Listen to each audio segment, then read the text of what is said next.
అంటేనే సమస్యల మీద చర్చ. మీరందరూ సర్పంచులు, ఎంపీటీసీలు, జడ్పీటీసీలు ఇక్కడ చాలా మంది ఉన్నారు. గ్రామ సభలు పెట్టినా, మండల సమావేశం పెట్టినా, జిల్లా పరిషత్ సమావేశం పెట్టినా ఆ ప్రజా ప్రతినిధులు అక్కడికి వెళ్ళి వాళ్ళ ప్రాంత సమస్యల మీద మాట్లాడతారు. వాళ్ళ ప్రాంత సమస్యలను అధికారుల దృష్టికి తీసుకెళ్తారు. వాళ్ళ ప్రాంత సమస్యల మంత్రుల దృష్టికి తీసుకెళ్తారు. పనులు కాకపోతే సభలోనే నిరసన తెలిపి పనులు సాధించుకోవడానికి ప్రయత్నం చేస్తారు. ఇది ప్రజాప్రతినిధి యొక్క బాధ్యత. కానీ 13 నెలల ఒక్కరోజైనా ప్రధాన ప్రతిపక్ష నాయకుడు అసెంబ్లీకి వచ్చినా మీరు ఆలోచన చేయండి. ప్రధాన ప్రతిపక్ష నాయకుడు అసెంబ్లీకి రానప్పుడు, ఊర్లో ఎన్నికైన సర్పంచ్ ఊర్లో లేనప్పుడు, ఎంపీపీ సమావేశాన్ని నిర్వహించినప్పుడు వాళ్ళు ఉండాల్సిన అవసరం ఉందా? ఇవాళ సర్పంచ్ ఊర్లో లేకపోతే ఊరిడు అని మనం అంటాం. మరి ప్రతిపక్ష నాయకుడు సభకు రాకపోతే ఏమనాలో మీరు ఒక్కసారి ఆలోచన చేయండి. ఆయనకు బాధ్యత లేదా? అధికారం ఉంటే అధికారం చెలాయిస్తాడు, అధికారం అడ్డం పెట్టుకొని కొల్లగొడతాడు. ఇది తప్ప ప్రతిపక్ష నాయకుడిగా వారు బాధ్యతలు నిర్వహించరా అని నేను అడుగుతున్నా. బాధ్యత నిర్వహించినప్పుడు వారికి ఆ పదవి ఎందుకు అని చెప్పి నేను వేదిక మీద నుంచి ప్రశ్నిస్తున్నా. అందుకే ఇవాళ ఆలోచన చేయండి. కొడంగల్ శాసనసభ నియోజకవర్గంలో పరిశ్రమలు తేవాలి, మన నిరుద్యోగ యువకులకు ఉద్యోగ ఉపాధి అవకాశాలు కల్పించాలి అని ఈ నియోజకవర్గంలో మనము రైతులను ఒప్పించి ఒక 1300 ఎకరాల భూసేకరణ చేయాలని చూసినాం. అక్కడికి పరిశ్రమలు తెస్తే 40-50 వేల మందికి ఉద్యోగ ఉపాధి అవకాశాలు వస్తాయి. వెనుకబడిన మన ప్రాంతం, 70 ఏళ్ళు మనల్ని ఎవరిని పట్టించుకోని ప్రాంతం, ఇవాళ మనకు ఒక అవకాశం వచ్చింది. ఈ అవకాశంతో ఇక్కడ పరిశ్రమలు తెచ్చి ఇక్కడ పెట్టుబడులు పెట్టించి మన చదువుకున్న నిరుద్యోగ యువకులకు ఉద్యోగాలు ఉపాధి అవకాశాలు కల్పించి ఇక్కడున్న ఆడబిడ్డలను ఆదుకోవాలని ఒక పరిశ్రమ తెస్తే ఆ పరిశ్రమ భూసేకరణకు పోయిన అధికారుల మీద దాడులు చేయిస్తారు, రాళ్లతో కొట్టిస్తారు, వాళ్ళని చంపాలని చూస్తారు. ఇదేనా న్యాయం? మనం ఒకవేళ అట్లనే ఆ ప్రభుత్వంలో చేసి ఉంటే 10 ఏళ్ళు వాళ్ళు పరిపాలన చేతురా? కొడంగల్కి ఒక్క పైసదేలే, ఒక పరిశ్రమ రాలే. ఇవాళ మనకు అవకాశం వచ్చినప్పుడు మనం చేసుకుందామంటే ఇవాళ అధికారుల మీద దాడులు చేపిస్తారు. ఈ విధానం మంచిదా? మీరు ఒక్కసారి ఆలోచన చేయండి. వెనుకబడ్డ మనం ఎప్పటికీ వెనుకబడే ఉండాలనా? ఎప్పటికీ మన పిల్లలు ఇట్లనే ఉండాలనా? ఎప్పటికీ మన పిల్లలు కోస్గి బస్ స్టాండ్లనో, లేకపోతే కొడంగల్ బస్ స్టాండ్లనో, మద్దూరు బస్ స్టాండ్లనో, దౌలతాబాద్ బస్ స్టాండ్లనో, లేకపోతే గుండుమాల్ చౌరస్తల్లో ఇంకా లుంగీలు కట్టుకొని ఖాళీగానే తిరగాలనా? మన పిల్లలు చదువుకోవద్దా? మన పిల్లలు డాక్టర్లు, లాయర్లు, ఇంజనీర్లు కావద్దా? మన పిల్లలు పరిశ్రమలలో పని చేయొద్దా? వాళ్ళ పిల్లలు చదువుకొని ఐఏఎస్లు, ఐపీఎస్లు కావద్దా? మన కొడంగల్కు మెడికల్ కాలేజ్ వద్దా? మన కొడంగల్కి ఇంజనీరింగ్ కాలేజ్ వద్దా? మన కొడంగల్కు పాలిటెక్నిక్ కాలేజ్ వద్దా? మన కొడంగల్కు డిగ్రీ కాలేజ్ వద్దా? ప్రతి మండలానికి జూనియర్ కాలేజ్ వద్దా? మన పిల్లలు చదువుకోవడానికి విద్యాలయాలు కొడంగల్లో ఉండాలనా లేదా ఆలోచన చెయ్యండి.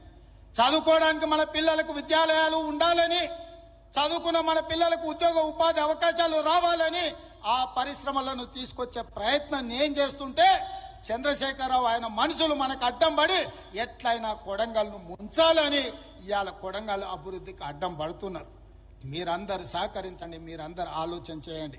నేను రాష్ట్రం నలుమూలలో తిరిగినా ఈ శాసనసభ నియోజకవర్గంలో మీకు అండగా తిరుపతి రెడ్డి గారు ఎప్పుడు అందుబాటులో ఉంటాడు. మీకు ఏ కష్టం వచ్చినా, ఏ సందర్భం వచ్చినా, ఏ పదవి ఉన్నా లేకపోయినా మీకోసం ఎప్పటికప్పుడు ఎవరికి ఏ కష్టం వచ్చినా, ఏ ఇంట్లో పెళ్ళున్నా, ఏ ఇంట్లో ఏ ఇబ్బంది ఉన్నా మా సోదరుడు మీకు అండగా నిలబడ్డాడు. ఆయన రామారావు అంటున్నాడు ఏం పదవి ఉందని.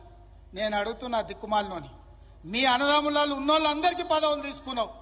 ఆయన నీ సడ్డకుని కొడుకుకి రాజ్యసభ తీసుకున్నావు, నీ చెల్లెల్ని ఎంపీగా ఓడగొడితే ఎమ్మెల్సీ తీసుకున్నావు, నువ్వు మంత్రి తీసుకున్నావు, నీ మా బావ మంత్రి తీసుకున్నావు, నీ నాయన ముఖ్యమంత్రి తీసుకున్నావు, నీ ఇంటిలి 10 పదవులు తీసుకున్నారు.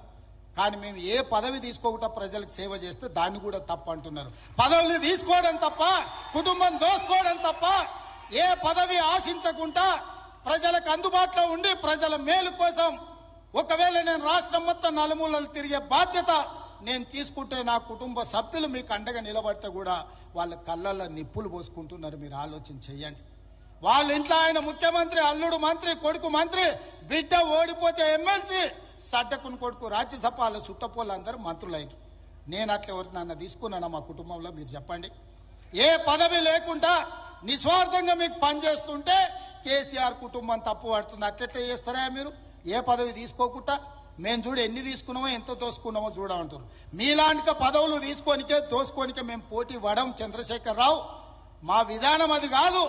మమ్మల్ని నమ్మిన ప్రజలకు అండగా నిలబడి, వాళ్ళ కష్టం వస్తే కష్టాలలో వాళ్ళ తోడుగా నిలబడి, వాళ్ళ కోసం కొట్లాడి, వాళ్ళ కోసం రక్తం చిందించే నాయకత్వం మాది.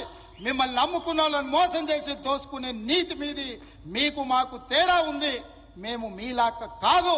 నేను నికార్సుగా నిక్కచ్చిగా చెప్తున్నా, మీలాక పదవులు కొల్లగొట్టడానికి, రాష్ట్రాన్ని దోసుకోవడానికి నా కుటుంబం లేదు.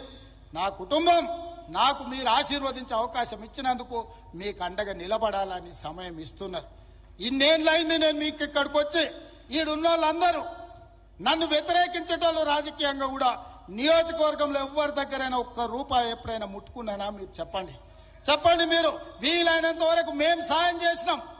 నేను బస్ డిపోకి భూమి ఇచ్చిన, నేను సబ్ స్టేషన్లకు భూమి ఇచ్చిన, నేను పాఠశాలలకు భూములు ఇచ్చిన, నేను సొంతంగా కొని ఇవాళ కోస్గిల బస్ డిపోకు ల్యాండ్ ఇచ్చిన. ఎన్ని కోట్ల రూపాయల విలువనో ఇవాళ మీరే చెప్పండి.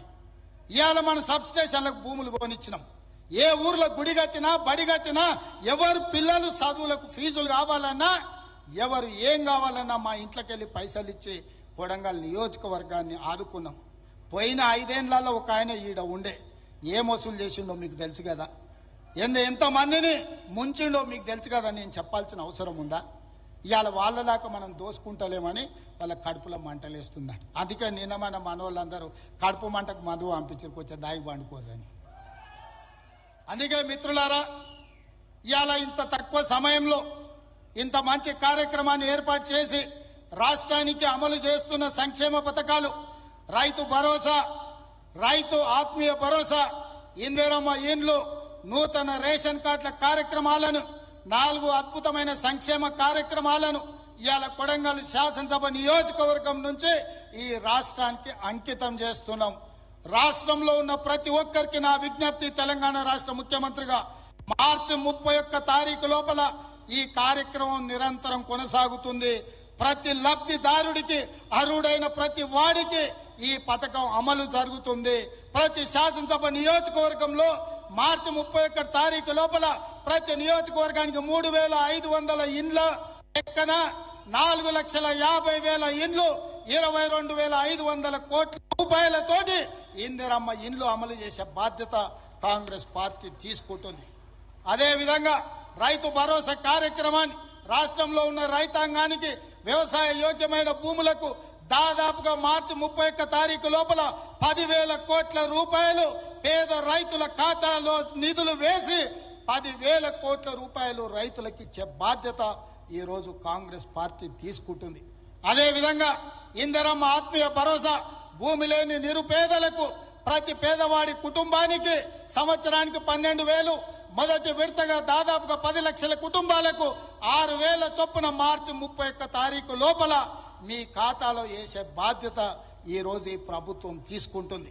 దీంతో పాటు రేషన్ కార్డు లేని ప్రతి పేదవాడికి గ్రామంలో ఉన్న, ఒకవేళ హైదరాబాద్కు వలసపోయి లేకపోతే పూణేనో బొంబాయో ఎక్కడైనా వలసపోయినా, మన ప్రాంతంలో నుంచి చాలా మంది లంబాడి సోదరులు ఇతర ప్రాంతాలకు వలసపోతున్నారు. ఆ వలసపోయిన వాళ్ళు కూడా సొంత ఊరికి వచ్చి మీ రేషన్ కార్డులు తీసుకోండి. మీకందరికీ రేషన్ కార్డులు, రాష్ట్రంలో ఉండే అర్హులైన అందరికీ రేషన్ కార్డులు ఇచ్చే బాధ్యత మన ప్రభుత్వం తీసుకుంటుంది. రేషన్ కార్డు ఉన్న ప్రతి వాళ్లకు సన్న బియ్యం ఇచ్చే బాధ్యత మన ప్రభుత్వం తీసుకుంటుంది. కాబట్టి మిత్రులారా, ఈ పథకాలన్నిటిని అమలు చేయాలంటే మీరు అండగా నిలబడండి. ఈ పథకాలన్నీ ఎవరు అడ్డుపడ్డా వాళ్ళని అడ్డు తొలగించుకొని వీటిని అమలు చేసే బాధ్యత నేను తీసుకుంటా. కొడంగల్ శాసనసభ